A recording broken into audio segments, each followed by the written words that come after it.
البنت المصريه عليها ضغوطات كتير قوي الفتره اللي فاتت، من السوريه للروسيه للبنانيه، ولاننا شعب خفيف الدم بناخد الموضوع ببساطه وبنضحك ونعديها، لكن اللي حصل الفتره الاخيره ده ما يتسكتش عليه.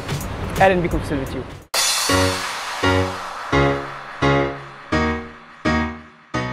اللي حصل ان في خبر انتشر الفتره اللي فاتت، اللي هيتجوز روسيه هياخد الجنسيه ومعاها $15,000. يا دين النبي ايه الحلاوه دي؟ طيب انت ايه هي هتتجوزك ليه؟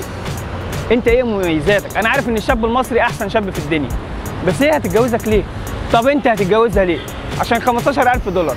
وبعدين نرجع نعيب على اللي بتبيع نفسها. بصوا، بعيدا عن ان الخبر ده صحيح ولا لا، بس احنا اللي بنعمل كده في نفسنا.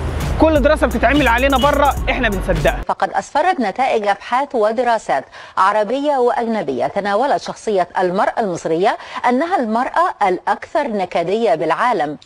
البحث اللي بتقول عليه ده مش جاي من بلاد بره؟ طبعا يبقى ما يركبش معانا.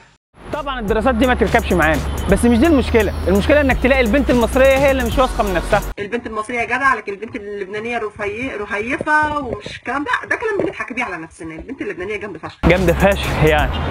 ده باعتبار ان دي ما كانتش مصريه ولا دي مصريه ولا دي مصريه. ونرجع احنا برضو نتريق على نفسنا ونقول لك الاجنبيه لما بتنظف بتبقى كده، لكن المصريه لما تنظف تبقى كده. واكيد كل حته فيها الحلو وفيها الوحش، بس برضه هتفضل الست المصريه هي اجدع ست في العالم من غير الدراسات اللي بتتعمل بره. انا محتاجهم قوي يا فاطمه. وماله يا اخوي؟ يعني انت مش هتزعلي يا فاطمه؟ ازعل؟